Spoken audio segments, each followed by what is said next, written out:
Os Estados Unidos e a União Soviética já viviam a sua própria guerra secreta nos anos 50, muito antes da famosa minissérie da Marvel. Era a briga por hegemonia entre o capitalismo e o socialismo. Ela era travada de forma indireta ou mesmo longe das trincheiras, com acordos econômicos, foguetes espaciais e testes atômicos. Durante essa Guerra Fria, a paranoia nos Estados Unidos era intensa e as pessoas enxergavam inimigos em todo lugar. Qualquer um podia ser o espião comunista. Qualquer ferramenta, qualquer meio poderia representar um ataque ao American Way of Life. Até mesmo as histórias em quadrinhos.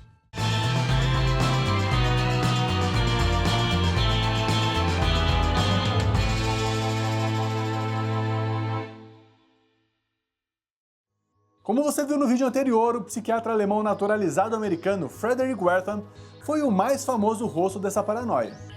Muita gente o considera até hoje um dos maiores inimigos das HQs, e ele realmente teve um impacto negativo.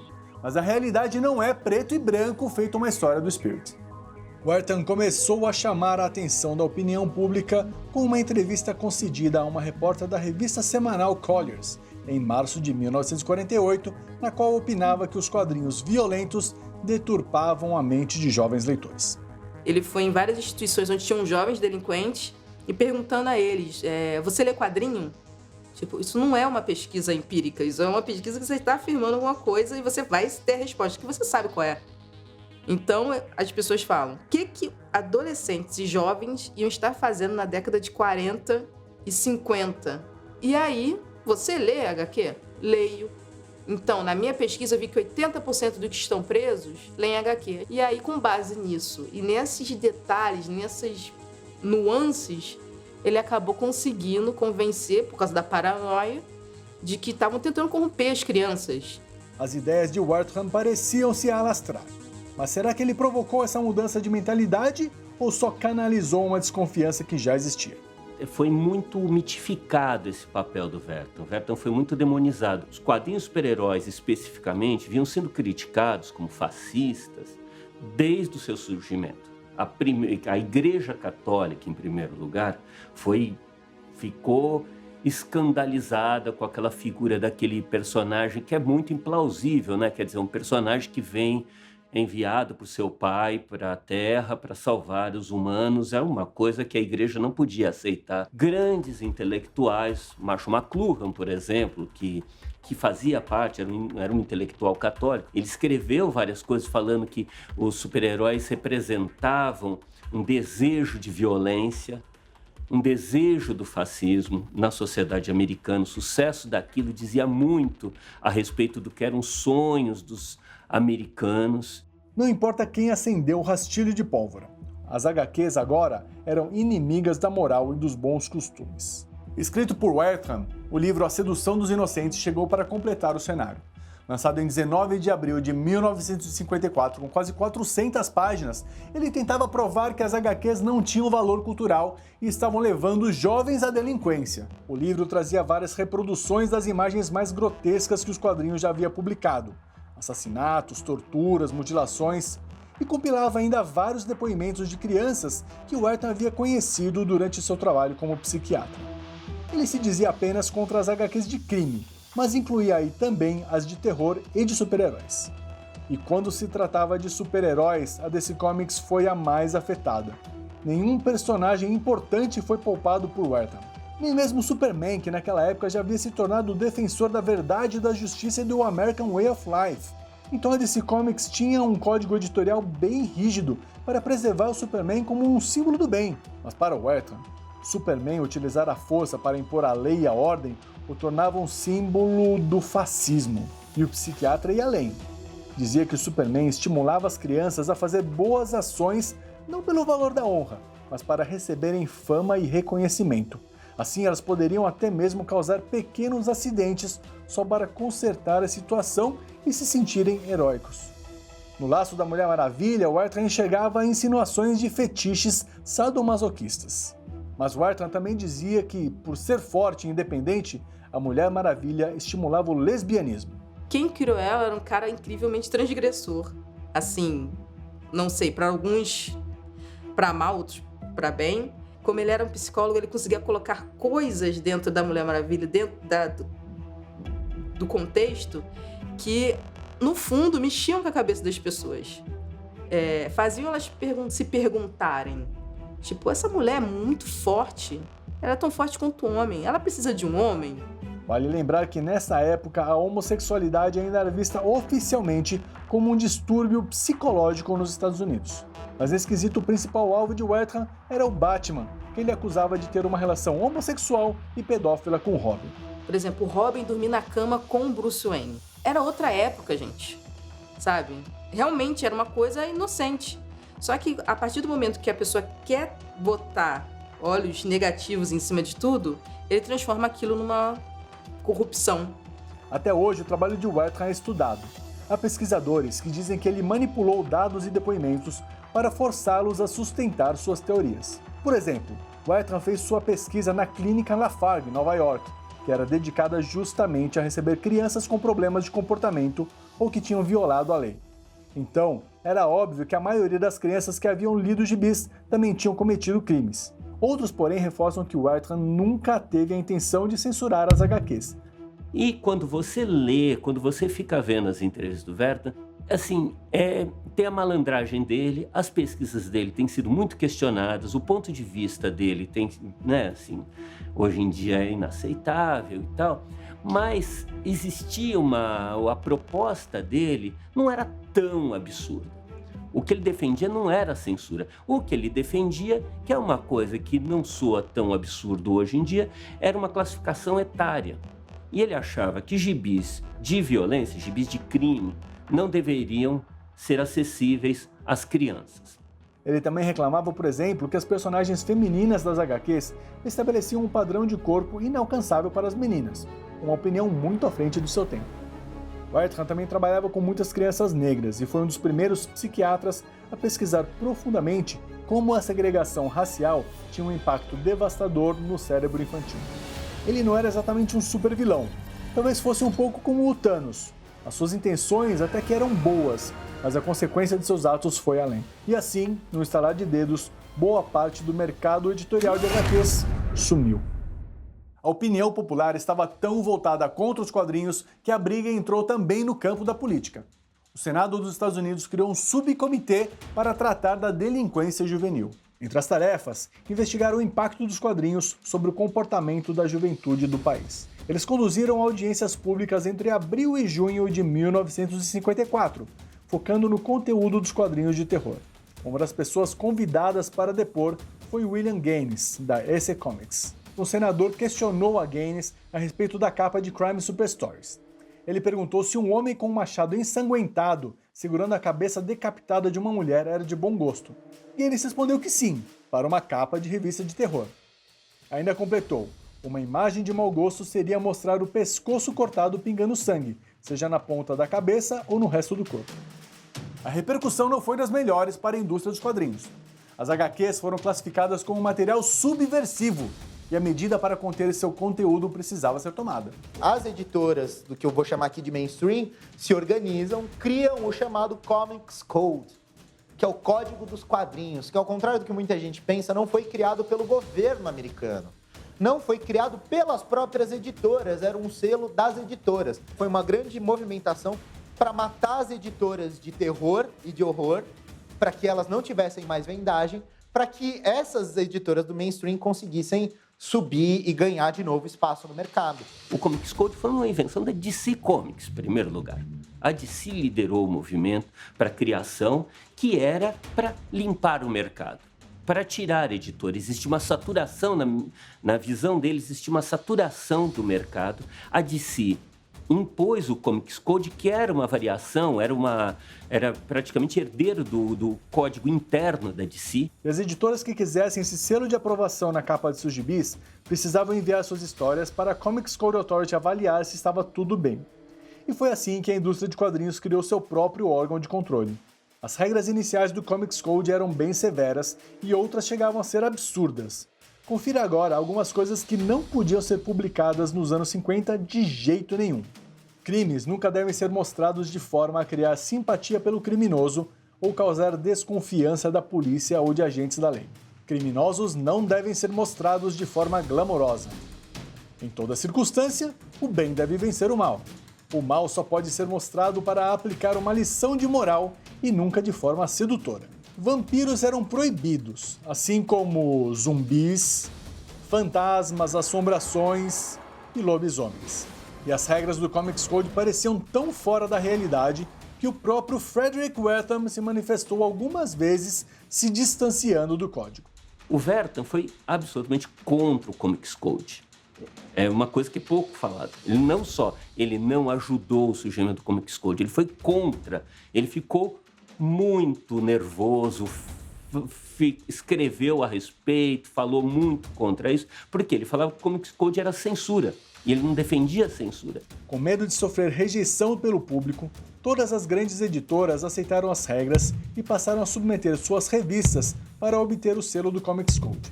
Todas exceto uma. A EC descontinuou suas revistas em quadrinhos, mantendo apenas a publicação de humor Mad, que migrou para o formato mais revista. Então, assim, estava evoluindo aquilo. Aquele processo foi cortado. É uma tragédia cultural, assim, imensa. Das maiores tragédias culturais do século XX. Apesar do baque pelo fim da EC, a Mad existe até hoje e William Gaines atuou como um feliz editor até sua morte em 1992. Foi uma porta de entrada muito grande para quando a Marvel e a DC começaram a introduzir sci-fi nas suas histórias. Então, eles se inspiraram na parte do terror, criando mais tarde o Hulk, criando mais tarde o Monstro do Pântano. Junto com essa temática mais terror, eles começaram a colocar isso nas suas histórias. E a parte do sci-fi também, com o Flash, com os outros heróis que foram aparecendo a partir daí, a partir da época de prata. Então, a EC Comics ela teve esse papel bem importante de introduzir esse tipo de tema também na Marvel e na DC mais tarde. Com a EC fora da disputa, a associação das revistas começou o regime do Comics Code quase sem questionamentos. E a DC, a partir daquele momento, passou a controlar a distribuição. As vendas de quadrinhos caíram muito no período seguinte do Comics Code, da implantação do Comics Code. Só que o faturamento da DC quase dobrou com o Comics Code. As vendas passaram a ser concentradas em meia dúzia de editoras. É uma história escandalosa. A história do Comics Code é escandalosa e não pelo que conta a DC Comics, a Marvel e tal. A Timely não estava numa situação tão feia quanto a EC, pelo menos em relação ao conteúdo de suas revistas. O material não era tão violento. Martin Goodman e Stan Lee tentaram segurar as pontas da editora, enquanto o número de títulos publicados de toda a indústria caía pela metade entre 1955 e 1956.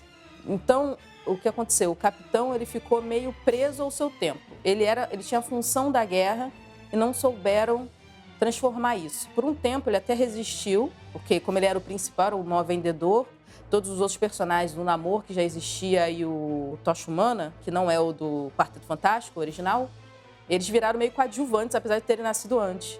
Então, a Timely tentou manter, Atlas, eu acho que era Atlas, tentou manter o Capitão o máximo de tempo possível. Ele desaparece depois de ter uma fase em que ele só caçava comunistas escondidos pelos Estados Unidos o tempo inteiro.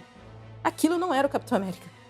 Era uma coisa bizarra que era feita porque agradava a maioria, ao mercado, ao público que estava na paranoia.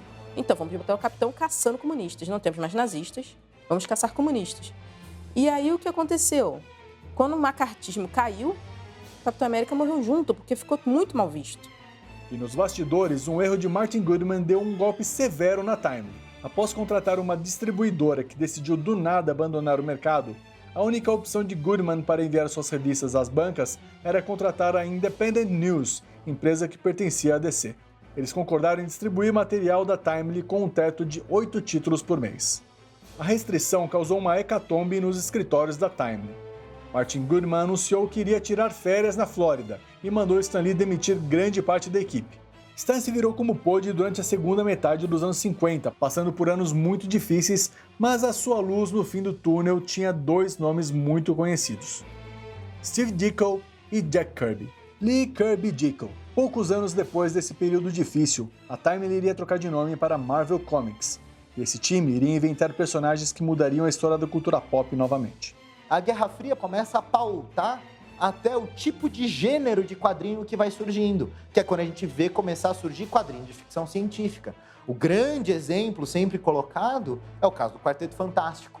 São grandes cientistas que estão adentrando a corrida espacial. Estou pegando um caso mais para frente na história, mas que eu acho que ele é muito marcante para a gente entender como é que isso alterou o gênero. Todos os personagens começam a ganhar novos escopos.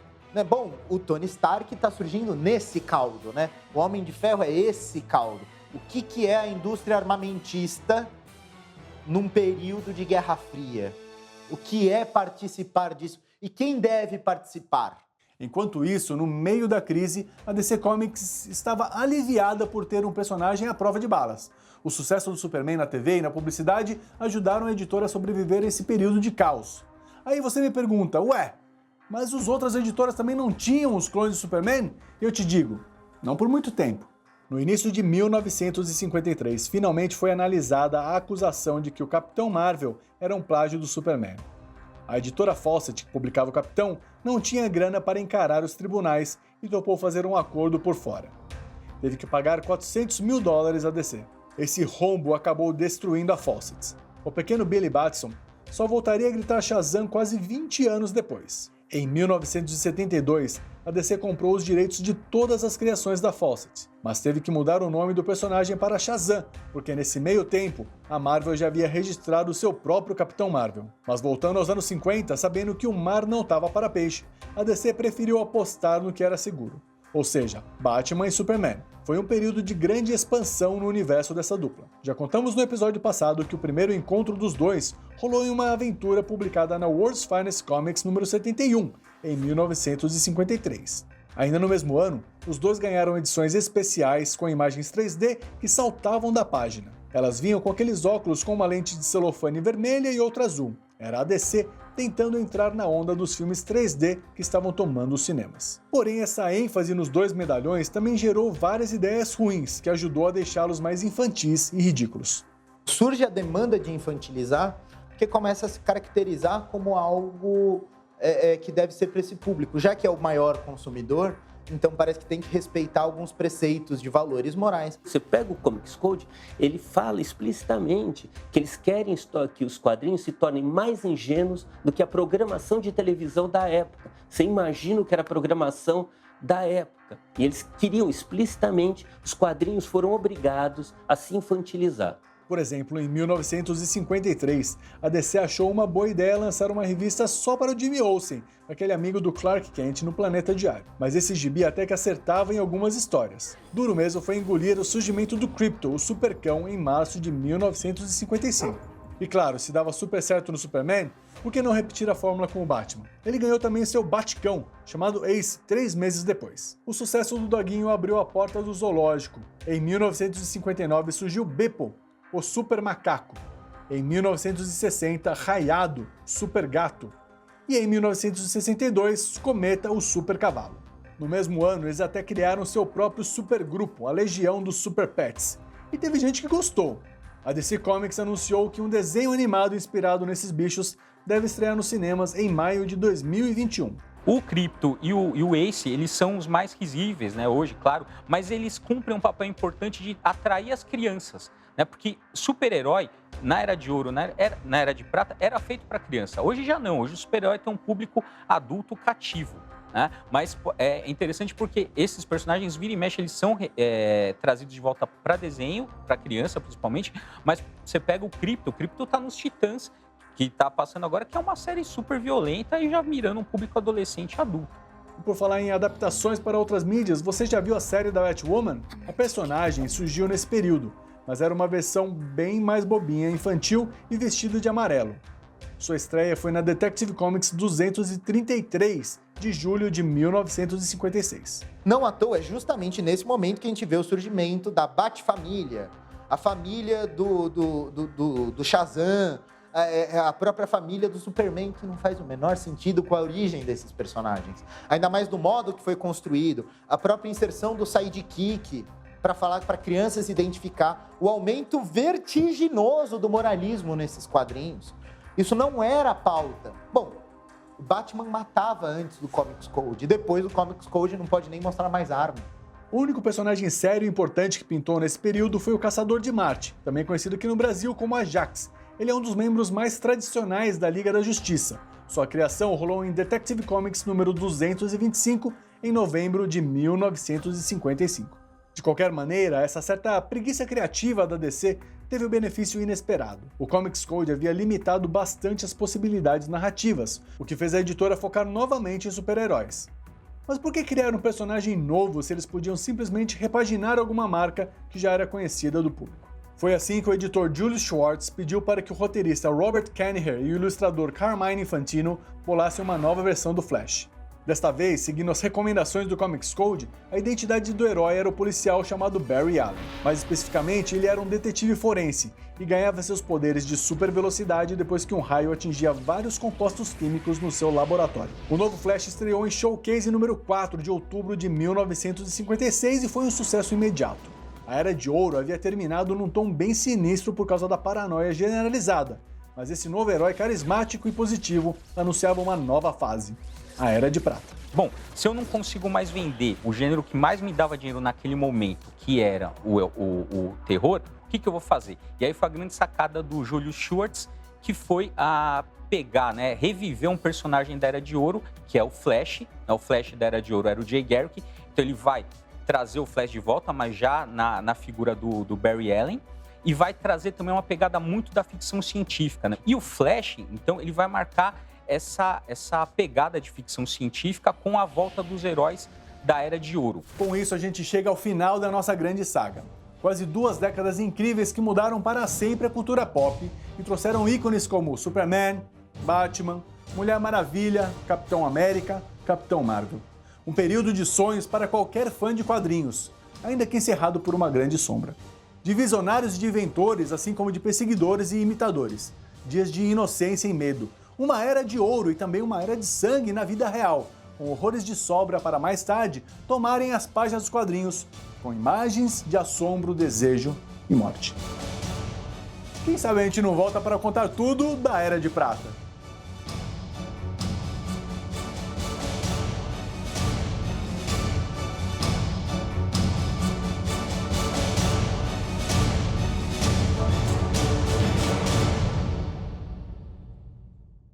A Era de Ouro, ela vai ter nesse final, por causa de toda essa perseguição, por causa de toda essa modificação, ela vai acabar minguando.